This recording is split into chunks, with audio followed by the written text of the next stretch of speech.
Hello dear student, कैसे हैं आप लोग। आई होप कि आप लोग स्टूडेंट अच्छे हैं और अपनी बोर्ड की तैयारी अच्छे से कर रहे हैं। डियर स्टूडेंट, आज के इस वीडियो में हम आपके लिए लेकर आए हैं निम्नलिखित किसी एक विषय पर निबंध लिखिए। आज के इस वीडियो में बोर्ड एग्जाम की कॉपी में निबंध कैसे लिखते हैं हम आज की इस वीडियो में बताने वाले हैं। जैसा कि आप देख सकते हैं, निबंध हम आपको बोर्ड एग्जाम में कैसे लिखना है आज की इस वीडियो में पूरी जानकारी देने वाले हैं, जिससे आपका जो 9 नंबर है ये बिल्कुल फिक्स हो जाएगा बोर्ड एग्जाम में। यहाँ पर देखिए, निम्नलिखित में से किसी एक विषय पर निबंध लिखिए। यहाँ पर 5 तरह के आपके निबंध दिए जाएंगे, किसी एक पर ही लिखना है। जैसे कि है क्रिकेट खेल के आंखों का देखा वर्णन, उसके बाद में जनसंख्या वृद्धि की समस्या एवं समाधान, पर्यावरण प्रदूषण का क्या है समस्या एवं निवारण, मेरे प्रिय कवि तुलसीदास या मैथिली शरण गुप्त या सूरदास, कोई भी हो सकते हैं। और यहाँ पर है भारत में आतंकवाद समस्या एवं समाधान। तो 5 तरह के आपके निबंध पूछे जाएंगे, जिनमें से आपको एक ही करना है। तो यहाँ पर देखिए, भारत में आतंकवाद समस्या एवं समाधान के ऊपर आज के इस वीडियो में हम आपके लिए निबंध लेकर आए हैं, जो सबसे ज़्यादा इंपॉर्टेंट है। यहाँ पर देखिए, ये देखिए स्टूडेंट, ये कॉपी है। यहाँ पर देख सकते हैं ये कॉपी है, लेकिन जो बोर्ड की कॉपी होगी वो कुछ अलग प्रकार से होगी, याद रखिएगा। देखिए, बोर्ड एग्जाम में जो सबसे ज़्यादा इंपॉर्टेंट होता है, ये 4 चीज़ें इंपॉर्टेंट होती हैं आपके निबंध के लिए और कॉपी लिखने के लिए। एक हो गया आपका पटरी, एक हो गया आपका ब्लैक क्या है पेन, एक आपका जो है ब्लैक स्केच, और एक आपका ब्लू क्या है पेन। ये 4 चीज़ें मोस्ट इंपॉर्टेंट है एक कॉपी को लिखने के लिए। समझ में आ गया स्टूडेंट।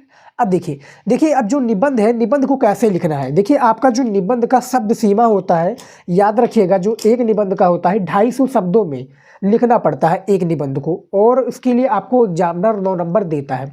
अब यहाँ पर देखिए, जैसा कि पूछा गया है, अब हम नीचे वाला कर रहे हैं भारत में आतंकवाद समस्या और समाधान पर निबंध पर। तो देखिए, सबसे पहले करना क्या है, ब्लैक स्केच लिखिए। यहाँ पर देखिए क्या है, कितना नंबर प्रश्नोत्तर है, प्रश्नोत्तर नंबर 11। अब जहाँ पर आपका प्रश्नोत्तर 11 पढ़े या कोई भी पढ़े, तो यहाँ पर इस तरह से लिख दीजिएगा ब्लैक स्केच से। क्या लिखना है, प्रश्नोत्तर संख्या, प्रश्नोत्तर संख्या, प्रश्नोत्तर संख्या 11 लिखने के बाद में पटरी की सहायता, देखिए ये पटरी है आपका, इसी की सहायता से आपको क्या इसको अंडरलाइन कर देना है। इसको अंडरलाइन जब कर देंगे तो दिखने में जो है आपका अच्छा लगेगा। जैसा कि आप देख सकते हैं कितना प्यारा लग रहा है। जब आप इसको अंडरलाइन कर देंगे तो दिखने में बहुत ही अच्छा लगेगा, और देखने में भी एग्जामिनर जो होगा भैया वो खुश हो जाएगा। समझ में आ गया। यहाँ पर देखिए, अब देखिए किस तरह से हमें लिखना है। जैसे कि भारत में आतंकवाद की समस्या है, भारत में आतंकवाद की समस्या एवं समाधान पर हमें निबंध लिखना है। तो सबसे पहले हम करेंगे क्या, यहाँ पर देखिए स्टूडेंट, सबसे पहले हम इसका डालेंगे रूपरेखा। देखिए, जिसको हम कहते हैं विचार बिंदु भी कहते हैं रूपरेखा। तो यहाँ पर हम विचार बिंदु के नाम पर ही सबसे पहले लिख देते हैं ब्लैक, आपका इस ब्लैक पेन से विचार बिंदु। यानी एक प्रकार से हमें वो प्रकार से हेडिंग डालना पड़ेगा कि किसके बारे में। जैसे भारत में जो आपका आतंकवाद होगा, या आतंकवाद की समस्या में सबसे पहला जो मेन पॉइंट होता है इंट्रोडक्शन, जिसको हम प्रस्तावना कहते हैं। दूसरा, आतंकवाद का क्या अर्थ है, आतंकवाद एक विश्वव्यापी समस्या कैसे बनी, इसके बारे में बताना है। तो यहाँ पर देखिए, विचार बिंदु पर हम सबसे पहले क्या करेंगे, इसको अंडरलाइन कर देंगे। देखिए, इस तरह से हम अंडरलाइन करने के बाद में यहाँ पर हम लिख देंगे, जैसे कि एक एक पॉइंट के थ्रू हमें बताना है। तो 1 नंबर हम यहाँ पर इस तरह से लिखने के बाद में लिखेंगे क्या, प्रस्तावना। क्या लिखेंगे, प्रस्तावना। ये देखिए, प्रस्तावना हमने लिख दिया। फिर दूसरा है आतंकवाद का अर्थ। इस तरह से हम लिख देंगे आतंकवाद, आतंकवाद का अर्थ। फिर यहाँ पर हम लिखेंगे तीसरा, तीसरा क्या है, आतंकवाद एक विश्वव्यापी समस्या। आतंकवाद एक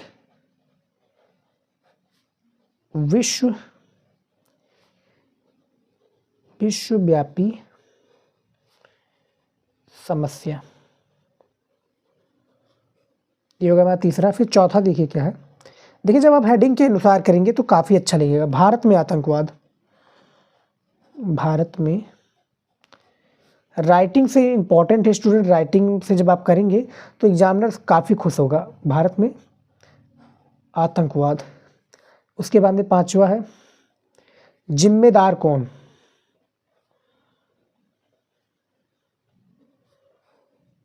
जिम्मेदार कौन। यहाँ पर देखिए जिम्मेदार कौन, पीछे है आपका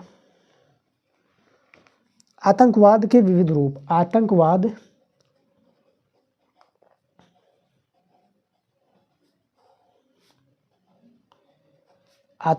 के विविध। देखिए रूपरेखा सबसे ज़्यादा इंपॉर्टेंट होता है, इससे एग्जामिनर को पता चल जाता है कि ये पॉइंट ऐड हुआ है, रूपरेखा या विविध रूप। उसके बाद में 7वां क्या है, यहाँ पर देखिए आतंकवाद का समाधान, आतंकवाद का समाधान,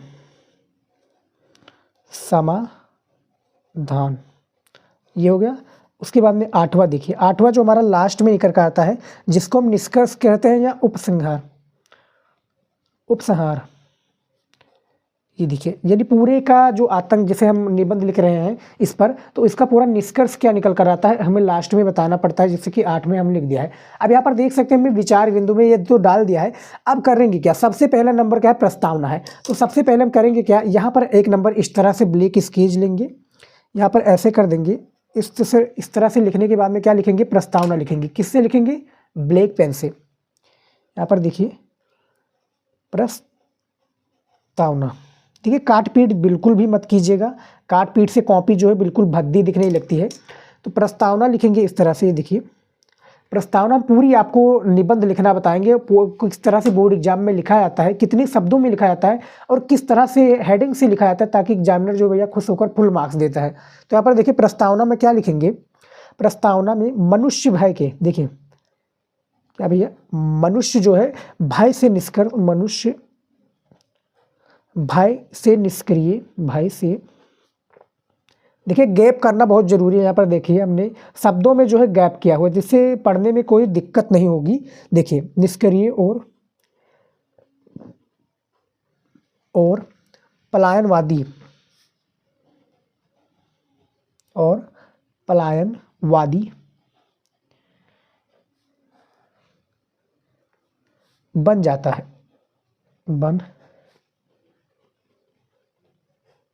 बन जाता है, इसीलिए मैं पूरा आपको लिखकर दिखा देता हूँ। यहाँ पर देखिए स्टूडेंट, प्रस्तावना में हमने पूरा कंप्लीट कर दिया है कि मनुष्य भय से निष्क्रिय और पलायनवादी बन जाता है, इसीलिए लोगों में क्या है, भय उत्पन्न करके कुछ असामाजिक तत्व अपने नीच स्वार्थों की पूर्ति करने का, प्रयास करने लगते हैं। ऐसी स्थितियां ही आतंकवाद का आधार है। आतंक फैलाने वाले आतंकवादी कहलाते हैं। ये कहीं से क्या है, बनकर नहीं आते, ये भी समाज के एक अंग हैं, जिनका काम आतंकवाद के माध्यम से किसी धर्म समाज अथवा यहाँ पर देखिए धर्म समाज अथवा राजनीति का समर्थन कराना होता है। ये शासन का विरोध करने में क्या है, बिल्कुल नहीं हिचकिचते। ये जो शासन का विरोध करने में जो है आतंकवाद बिल्कुल भी नहीं हिचकिचते, और तथा जनता को अपनी बात मनवाने के लिए विवश करते रहते हैं। तो ये प्रस्तावना में जैसा कि आप देख सकते हैं, प्रस्तावना आतंकवाद की समस्या पर इतना लिखना बहुत ही ज़्यादा ज़रूरी है, क्योंकि आपको 250 शब्दों में लिखना है। और कम से कम यदि आप क्या है 3 से 4 पेजों में जब आप निबंध नहीं लिखेंगे तो निबंध नहीं कहलाएगा।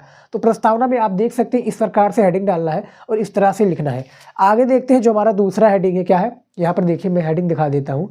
आतंकवाद का क्या है, आतंकवाद का अर्थ क्या है, दूसरा ये हमारा हेडिंग है। तो यहाँ पर देखिए आतंकवाद का अर्थ, ये देखिए सबसे पहले हर एक पेज में याद रखिएगा, ये जो डंडी खींची हुई है इसको आपको क्या है, पार देना है, यानी एक जो है पटरी की सहायता से इस डंडी को खींच लेना है ब्लैक स्केच से। उसके बाद में हर एक क्या जो हेडिंग आप लिखेंगे उसमें ब्लैक पेन का यूज करना है और ब्लैक स्केच जो कि अंडरलाइन करने में, जैसा कि आप देख सकते हैं, इससे जो एग्जामिनर होता है भैया बहुत ही ज़्यादा खुश होता है और उससे पता चल जाता है कि जो बच्चे को कॉपी लिखना बहुत ही अच्छे तरीके से आता है।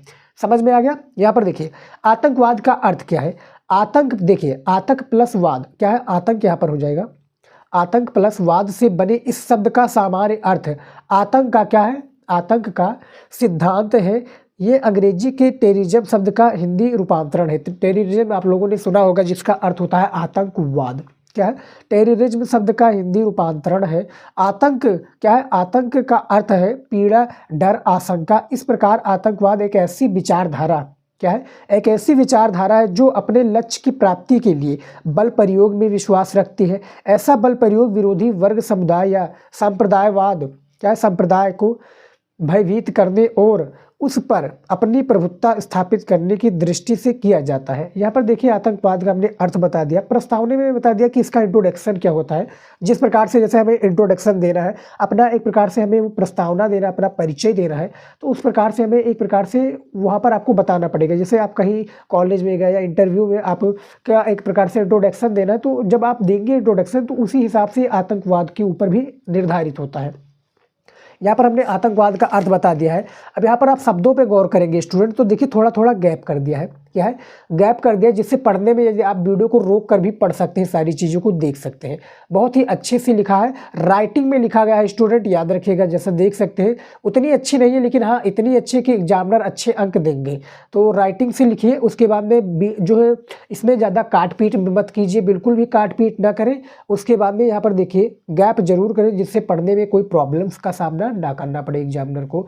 क्योंकि भैया जब एग्जामिनर को भैया प्रॉब्लम होगा तो आपको भी प्रॉब्लम होगा। अब आपको प्रॉब्लम क्यों से होगा आप समझ रहे हैं, क्योंकि वहाँ पर नंबर कट जाएगा। समझ में आ गया। यहाँ पर देखिए क्या है, कौन कहता है कि, यहाँ पर देखिए क्या है, मैं दिखा दूँ आपको। देखिए सारी चीज़ें आपको करना बहुत ही ज़्यादा ज़रूरी है। ये देखिए, कौन कहता है कि मौत को क्या है, मौत को अंजाम होना चाहिए, ज़िंदगी को ज़िंदगी का पैगाम होना चाहिए। ये सबसे ज़्यादा इंपॉर्टेंट लाइन है। इसको लिखना चाहे तो आप लिख सकते हैं, नहीं तो एज इट इज छोड़ सकते हैं। यहाँ पर देखिए जो तीसरा हमारा रूपरेखा है या पॉइंट है या विचार बिंदु है, आतंकवाद एक विश्वव्यापी समस्या, जो कि आतंकवाद का समस्या समाधान के ऊपर था। ये पूरा उसी से रिलेटेड आपके एक प्रकार से क्या है हेडिंग्स निकल के रहे हैं। हेडिंग के रूप में जब आप समझाएंगे तो एग्जामिनर को ज़्यादा समझ में आएगा और वो नंबर 9 नंबर जो है आपका देकर आगे बढ़ जाएगा, क्योंकि उसे काफ़ी सारी कॉपियाँ चेक करनी होती है। तो यहाँ पर तीसरे में देखिए आतंकवाद एक विश्वव्यापी समस्या कैसे है, इसके बारे में हम चलिए बात कर लेते हैं। यहाँ पर देखिए आज लगभग समस्त विश्व में आतंकवाद सक्रिय है। ये आतंकवादी समस्त विश्व में राजनीतिक क्या है, जो ये आतंकवादी है समस्त विश्व में राजनीतिक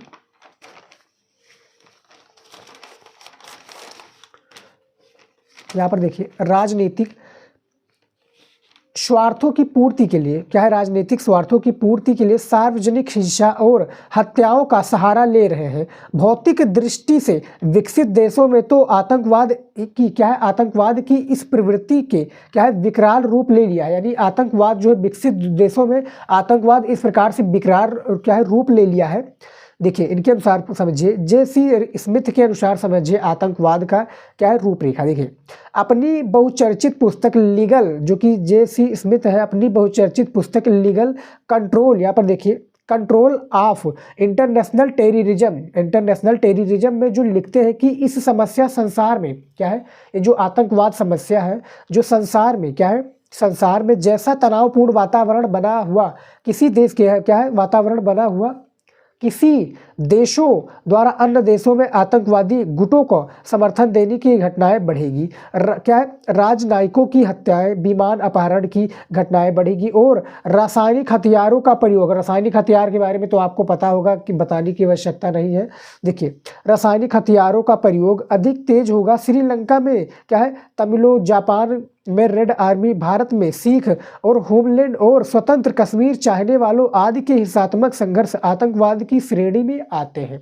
यहाँ पर देखिए आतंकवाद की सारी श्रेणी में आते हैं, जो कि जे.सी. स्मिथ के अनुसार एक प्रकार से जो उनकी पुस्तक है, ये आपके बहुविकल्पीय में ऑब्जेक्टिव क्वेश्चन में भी पूछा जा सकता है कि जो जे.सी. स्मिथ का पुस्तक का नाम लिखिए तो क्या नाम है, legal control of international terrorism. ये भी पूछा जाएगा कि legal control of international terrorism पुस्तक किसकी है, तो याद रखिएगा जे.सी. स्मिथ की है। समझ में आ गया। अब चलिए देखते हैं हमारा जो नेक्स्ट पॉइंट है, अगला पॉइंट है वो क्या है। देखिए चौथा पॉइंट है भारत में आतंकवाद। देखिए हमने अभी तक बात कर लिया कि भारत में क्या है आतंकवाद का क्या अर्थ है, आतंकवाद किसे कहते हैं, प्रस्तावना देख लिया। आतंकवाद एक विश्वव्यापी यानी पूरी दुनिया में आतंकवाद कैसा फैला है इसके बारे में बात कर लिया।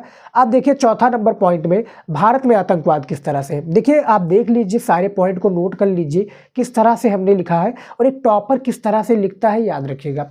देखिए टॉपर जो होता है यही सारी चीज़ें करती है, वो कुछ अलग नहीं करता। वो क्या करता है, वो कॉपी लिखने का उसको तरीका मालूम है, वो काट पीट ज़्यादा नहीं करता, राइटिंग में लिखता है। एग्जामिनर को ये दिखाता है कि भैया हमने लिखा है, आप नंबर दो। क्या है, हम लिख रहे हैं अच्छे से, आप नंबर देकर आगे बढ़ जाओ, आपको कुछ करना नहीं है। तो चौथा में जो है भारत में आतंकवाद किस तरह से है, तो ये देखिए स्वाधीनता के पश्चात भारत के विभिन्न स्वाधीनता के पश्चात भारत के विभिन्न भागों में अनेक आतंकवादी संगठनों द्वारा जो आतंकवादी संगठनों के द्वारा आतंकवादी हिंसा फैलाई गई। इन्होंने बड़े बड़े सरकारी अधिकारियों को मौत के घाट उतार दिया और इतना आतंक फैलाया कि अनेक जो अधिकारियों ने सेवा से अपने जो काम से त्याग पत्र दे दिया। भारत के पूर्वी राज्यों नागालैंड, मिजोरम, मणिपुर, त्रिपुरा, मेघालय, अरुणाचल और असम के बोडो आतंकवाद को छोड़कर से सभी शांत है। बंगाल के नक्सलवादी, यहाँ पर देखिए बंगाल के नक्सलवादी से जो नक्सलवादी आतंकवाद पनपा था वो बंगाल से बाहर भी खूब फैला। 15 अगस्त 26 जनवरी, देखिए ऐसे ही आपको लिखना है स्टूडेंट। आप अपने शब्दों में भी लिख सकते हैं, किताबी भाषा में आप अपने शब्दों में प्रेजेंट करना चाहें, बस जब आप पढ़े रहेंगे, जब आप समझे रहेंगे तो आप अपने हिसाब से भी लिख सकते हैं। तो यहाँ पर देखिए 15 अगस्त 26 जनवरी 2 अक्टूबर 15 अगस्त 26 जनवरी 2 अक्टूबर आदि को भयंकर हत्याकांड कर अपने अस्तित्व की घोषणा करते रहते हैं। कौन? आतंकवादी लोग। पाकिस्तान द्वारा आयोजित, ये देखिए पाकिस्तान द्वारा आयोजित या परियोजित, यहाँ पर देखिए सॉरी आयोजित नहीं परियोजित होगा। देखिए पाकिस्तान द्वारा परियोजित सीमा पार से कश्मीर और अब देश के अन्य भागों में बरपाई जाने वाली और दिल दहला देने वाली घटनाएं आतंकवाद का सबसे घिनौना रूप है। यहाँ पर देख सकते हैं आतंकवाद किस तरह से ये बात हो रही है।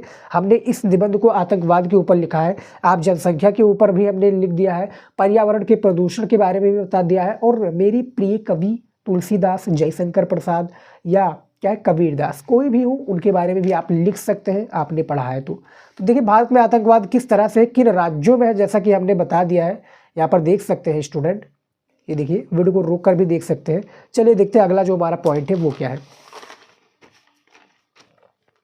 देखिए स्टूडेंट पांचवा है हमारा जिम्मेदार कौन। ये देखिए जिम्मेदार कौन है, आतंकवाद का जिम्मेदार कौन है, इसके लिए बताना है। तो देखिए भैया पांचवा पॉइंट देखिए क्या है, ऐसे ही आपको लिखना है। ये कॉपी में आपको एज इट इज में पूरा लिखकर दिखा रहा हूँ स्टूडेंट, आपको इसी तरीके से लिखना है। कोई आपको ज़्यादा कुछ करना का नहीं है, बस आपको पढ़ने को जानते हैं आप, और उसके बाद में आपको लिखने का तरीका मालूम है। तो आपको जो 9 नंबर है स्टूडेंट, जो आपका ये 9 नंबर है, तो ये 9 नंबर जो है आपका स्टूडेंट कोई नहीं काट सकता, बस आपको लिखने का तरीका मालूम होना चाहिए निबंध का। एक हमारा वीडियो स्टूडेंट जल्द ही आने वाला है जिसमें हम आप लोगों को बताएंगे कि बोर्ड एग्जाम में हिंदी का कॉपी कैसे लिखे, A to Z जानकारी देंगे हिंदी की कॉपी से रिलेटेड। तो वो वीडियो भी जल्द ही आने वाला है, आप इंतजार कीजिए, वो वीडियो भी हम जल्द ही लेकर आएंगे। पाँचवा जो हमारा पॉइंट है, पाँचवा हेडिंग कह लीजिए, जिम्मेदार कौन है आतंकवाद के लिए। तो यहाँ पर देखिए आतंकवादी गतिविधियों को गुप्त और अप्रत्यक्ष रूप से प्रश्रय देने वाला अमेरिका भी अनंत अपने खोदे हुए गड्ढे में खुद ही गिर गया। राजनीतिक मुखौटे में छिपी उसकी काली करतूतें अविश्वसनीय रूप से उजागर हो गई जब उसके प्रसिद्ध शहर न्यूयॉर्क में 11 सितंबर 2001 को वर्ल्ड ट्रेड टावर पर आतंकवादी हमला हुआ। अन्य देशों पर हमले रह गया। ओसामा बिन लादेन नामक हमले के उत्तरदायी आतंकवादी को ढूंढने में भी अमेरिका सरकार ने जो सरगर्मियां दिखाई उसने सिद्ध कर दिया। यानी एक प्रकार से कहा जा रहा है स्टूडेंट कि जिम्मेदार कौन है, यहाँ पर जिम्मेदार सबसे बड़ा जिम्मेदार अमेरिका को बताया जा रहा है, क्योंकि ये भैया सबको आप लोगों को पता होगा कि ये पाकिस्तान को भी हथियार दे रहा है कि भैया जाकर भारत पर वार करो, जाकर या बांग्लादेश पर वार करो। तो ये क्या है, आतंकवाद के रूप में जो अमेरिका है ये सबसे बड़ा मुखौटा पहने हुआ है। समझ में आ गया। तो जिम्मेदार के रूप में यहाँ पर बताया गया है आतंकवाद के बारे में, जैसा कि आप देख सकते हैं स्टूडेंट। उसके बाद में देखिए अगला क्या है, 6 नंबर देखिए हेडिंग, आतंकवाद के विविध रूप। यहाँ पर बात हो रही है कि आतंकवाद का विविध रूप, यानी कितने रूप हैं आतंकवाद के, ये आपको बताना है भैया। देखिए ब्लैक स्केच का हमने प्रयोग किया है अंडरलाइन के लिए, जैसा कि देख सकते हैं, और ब्लैक पेन का प्रयोग किया। देखिए राइटिंग कैसे स्टूडेंट जरूर बताइएगा, एक बच्चे से हमने कॉपी लिखवाई है। देखिए आतंकवाद के विविध रूप में देखिए, भारत के आतंकवादी गतिविधि निरोधक कानून 1985 में आतंकवाद पर विस्तार से क्या है, विस्तार से विचार किया गया और आतंकवाद को 3 भागों में बांटा गया। आतंकवाद को कितने भागों में बांटा गया? 3 भागों में बांटा गया। कौन कौन से वो भाग हैं? देखिए सबसे पहला भाग देखिए, समाज के एक वर्ग विशेष को अन्य वर्गों से क्या है, अलग थलग करने और समाज के अलग विभिन्न वर्गों के बीच क्या है, व्याप्त आपसी विभिन्न वर्गों के बीच क्या है, आपसी सौहार्द को खत्म करने के लिए की गई हिंसा क्या है, खत्म करने के लिए की गई हिंसा है। दूसरा है ऐसा कोई कार्य जिसमें क्या है, ज्वलनशील बम तथा अग्नेस्त्रों क्या है, ऐसा कोई कार्य जिसमें ज्वलनशील बम तथा अग्नेस्त्रों का प्रयोग किया गया हो। तीसरा है ऐसी हिंसात्मक कार्यवाही जिसमें एक या उससे अधिक व्यक्ति मारे गए हों। तो ये इसमें बताया गया कि आतंकवाद का क्या है, यहाँ पर देखिए जैसे कि आतंकवाद के विविध रूप के बारे में यहाँ पर जो बताया गया है, ये कितने रूप है, 3 रूपों के बारे में हमने यहाँ पर बता दिया है। अब मेन पॉइंट आ जाता है सबका पूरा सोल्यूशन, यानी आतंकवाद का सोल्यूशन क्या है, आतंकवाद को खत्म करने का समाधान क्या है, इसके बारे में बात कर लेते हैं। तो यहाँ पर देखिए स्टूडेंट, आतंकवाद का समाधान देखिए, इस समस्या का वास्तविक हल ढूंढने के लिए सर्वप्रथम ये आवश्यक है कि क्या है, सर्वप्रथम ये आवश्यक है कि सांप्रदायिकता का लाभ उठाने वाले सभी राजनीतिक दलों की गतिविधियों में क्या है, राजनीतिक के दलों में गतिविधियों में परिवर्तन हो। दूसरी सीमा पार से प्रशिक्षित आतंकवादियों की प्रवेश और वहां से भेजे क्या है, वहां से भेजे जाने वाले हथियारों व विस्फोटक पदार्थों पर कड़ी चौकसी रखनी होगी तथा सुरक्षा बलों को आतंकवादियों की अपेक्षा अधिक अत्याधुनिक अस्त्र शस्त्रों से लैस करना होगा। तो ये आतंकवाद का एक प्रकार से समाधान है। अब देखिए पूरे का कैलकुलेशन क्या है, एक प्रकार से पूरे का जो है सॉल्यूशन क्या निकल कर आता है, निष्कर्ष क्या निकल कर आता है, इसके बारे में भी हम आप लोगों को बताएंगे ताकि जो पूरा आपका आतंकवाद की समस्या के ऊपर समाधान है पूरा भैया हो सके। देखिए स्टूडेंट, तीसरे आतंकवाद को महिमांडिता क्या है, महिमांडित करने वाली युवकों की मानसिकता बदलने के लिए अत्यधिक सुधार करने होंगे क्या है, आतंकवाद में। उसके बाद में देखिए चौथे राष्ट्र की मुख्य धारा, यानी सुधार करने के लिए, समाधान करने के लिए कि चौथे राष्ट्र की मुख्य धारा के अंतर्गत संविधान का पूर्णतया पालन करते हुए पारस्परिक विचार विमर्श से सीखो राष्ट्रीयता की भावना क्या है, जागृत करना होगा। ये समाधान है स्टूडेंट, जैसा कि आप देख सकते हैं, किसको, आतंकवाद के रोकने के लिए। अब देखिए उपसंहार यानी पूरे का निष्कर्ष क्या निकल कर आता है आतंकवाद की समस्याओं के ऊपर। ये देखिए यहाँ पर देखिए, ये एक विडंबना ही है, मैं लिख कर दिखा देता हूँ। ये एक क्या है, विडंबना। ये देखिए यह एक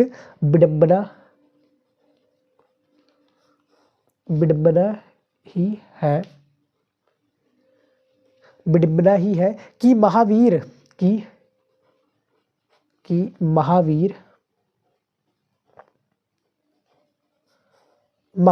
बुद्ध गुरु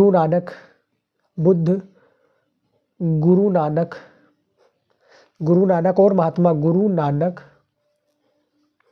और महात्मा गांधी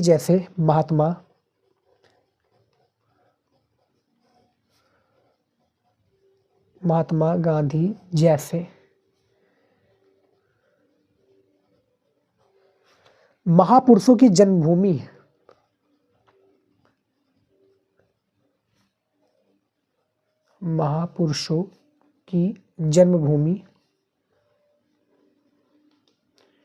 आगे आप ऐसे लिखते चले जाएंगे, मैं थोड़ा आपको बता दूं।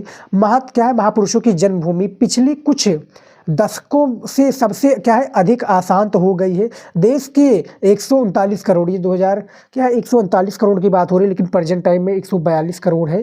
तो क्या करोड़ की जनता ही हिंसा की सत्ता को स्वीकार करते हुए क्या है, हिंसा की सत्ता को स्वीकार करते हुए इसे अपने दैनिक जीवन का अंग मान लिया है। भारत के विभिन्न भागों में हो रहे आतंकवादी गतिविधियों ने देश की एकता और अखंडता के लिए क्या है, संकट उत्पन्न कर दिया है। आतंकवाद का समूल नाश ही इस समस्या क्या है, समाधान है।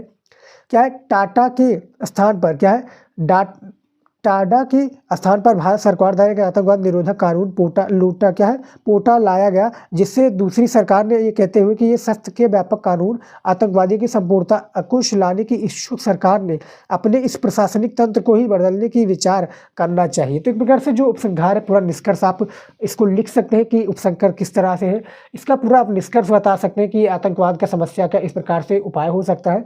पूरे का निचोड़ आप इसमें लिख सकते हैं। तो स्टूडेंट यहाँ पर जैसा कि आप देख सकते हैं हमने पूरी चीज़ें बता दिया है जो कि एक आतंकवाद की समस्याएं के लेकर सबसे ज़्यादा इम्पोर्टेंट है। ये देखिए।